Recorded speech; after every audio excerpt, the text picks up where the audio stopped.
এই কানে জল ঢুকে গেছে ওর দুটো একই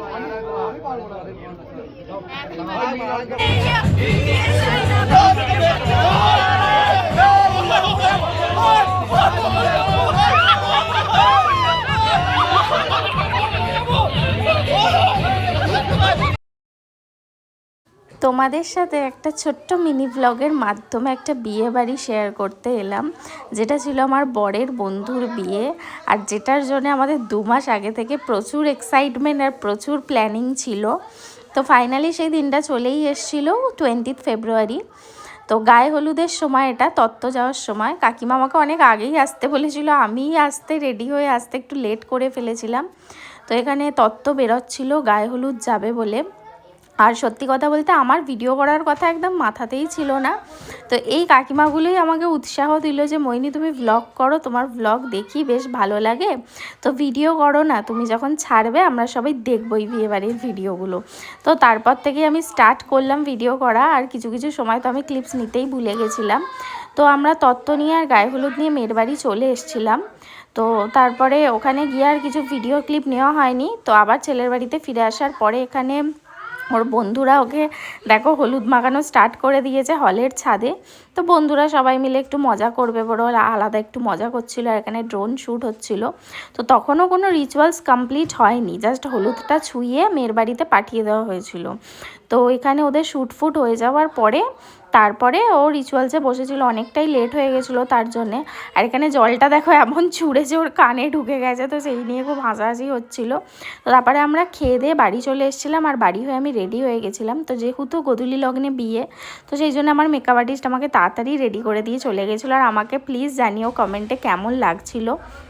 না, আমি রেডি হয়ে বরের বাড়ি চলে গেছিলাম দেখতে যে ও রেডি হয়েছে কি না, আমরা একসাথেই যাব সেই জন্যে। তো গিয়ে দেখলাম বর রেডি হয়ে বাড়ির সবাইকে প্রণাম করে বেরোচ্ছে বিয়ে করার জন্যে। তো খুব সুন্দর লাগছিল, আর বাড়িটাও দেখো কত সুন্দর সাজানো হয়েছিল। আর আমরা মেয়ের বাড়ি চলে এসেছিলাম, এখানে আন্টি জামাইকে বরণ করে নিচ্ছিল। তো সেই রিচুয়ালসগুলো চলছিল, খুব ভালো লাগছিল। দেখো ডেকোরেশনটাও খুব ভালো হয়েছে। আর ভেতরে দেখো বর নিতবরকে নিয়ে বসে পড়েছে সিংহাসনে, খুব মিষ্টি লাগছিল দুজনকেই। আর এই মণ্ডপে বিয়ে হবে, খুব ভালো ডেকোরেশনটা হয়েছিল। আর আমাদের যা করার গিয়ে আমরা ফটো সেশন ভিডিও সেশন আমাদের চালু হয়ে গেছে, ফটো ভিডিও নেওয়া। আর এখানে যে ওদের রিচুয়ালসগুলো হয় সেগুলো স্টার্ট হয়ে গেছিলো। সব রিচুয়ালসের আমি নাম জানি না, আমার বিয়ের সময় হয়েছিল সেই জন্যই আমি বুঝতে পারছি এগুলো। তো এখানে দেখো ওকে কত মিষ্টি লাগছিল কনেকে, সেদিনকে সবাই বলছিল পুরো ডল পুতুলের মতো লাগছিল, সত্যি ওকে খুব সুন্দর লাগছিল সেদিন। আর বিয়ের সাজে সব মেয়েদেরই লুকটা একদম চেঞ্জ হয়ে যায়। আর এই মোমেন্টটা বাপরে, আমি তো ভীষণই ভয় পেয়েছিলাম আমার বিয়ের সময় যে আমি যদি পড়ে যাই।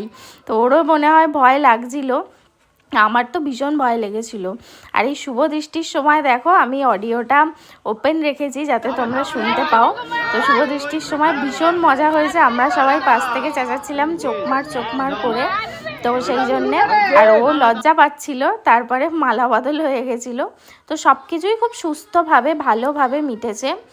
আর এখানে খইদান হচ্ছিল, এইটাকে কি বলে আমি ঠিক জানি না। যাই হোক, খই ছড়ানোর পরে সিঁদুরদানের পালা। তো সিঁদুরটা পরার পর ওকে ভীষণ মিষ্টি দেখতে লাগছিল। সিঁদুর পরলে সবাইকেই মানে সব মেয়েদেরকেই খুব সুন্দর লাগে, বাট সিঁদুরটা একটু ব্যাকা পরিয়ে দিয়েছিল বলে আমরা পাশ থেকে চেঁচিয়ে বলছিলাম। তো তারপরে ও আবার পরিয়েছিল। তো তারপর সিঁদুরদানের পর আমাদের ডান্স দেখো, সিঁদুরদানের পর সাডেন গান চলে উঠলো, আর আমরা সবাই নাচতে শুরু করে দিয়েছিলাম, ছেলের বন্ধুরাও নাচছিল। আর তারপরে তো বর কনেকে তুলে বাইরে নিয়ে গিয়ে মেয়ের বাড়ির লোক, আর আমরা তো ছিলামই, ছেলের বন্ধুরাও ছিল। তো সবাই খুব নাচানাচি হই হুল্লোড় হয়েছিল। এই মোমেন্টটা আমার ভীষণ ভালো লেগেছিল, কারণ আমার বিয়ের সময় তখন হলে গান বাজনা বাজাতে দেয়নি বলে এইসব নাচানাচি আনন্দগুলো কিছুই হয়নি, যেটা আমি এখানে এনজয় করে নিয়েছিলাম। তো এই সময়টা আমার ভীষণ ভালো লেগেছে। আর দেখতে পাচ্ছ বরের বন্ধুদের আলাদাই একটা এক্সাইটমেন্ট চলছিল, আলাদাই মজা। আর যেহেতু বর বউ দুজনেই আমাদের বন্ধু হয়, তাই আমাদের মজাটাও ডাবল ফান ছিল। তো তারপর আমরা খেয়ে দেই, যে বাসর জাগার পালা। সবাই ভীষণ টায়ার্ড, কেউ বাইরে শুয়ে পড়েছে। তো বাসর রাতে যেটা হয় আর কি, সবাই খুব টায়ার্ড। আর পরের দিন সকালের এই মোমেন্টটা, এই আশীর্বাদের মোমেন্টটা সব মেয়েরাই রিলেট করতে পারছো। আর আমার বিয়ের পর তো আমি এই ব্যাপারটা খুব ভালো করে রিলেট করতে পারি। আর বাবা মা যখন আশীর্বাদ করে একদম বুক ফেটে কান্না চলে আসে। আর এখানে সেদিন আমিও খুব কেঁদে ফেলেছিলাম, আর দেখতেই পাচ্ছ ওর মাকে জড়িয়ে ধরে খুব কাঁদছিল। খুব কষ্টের একটা মুহূর্ত এটা, তাই জন্য আমি এর পর আর একদমই ভিডিও করতে পারিনি, আমারও এত কষ্ট হচ্ছিল।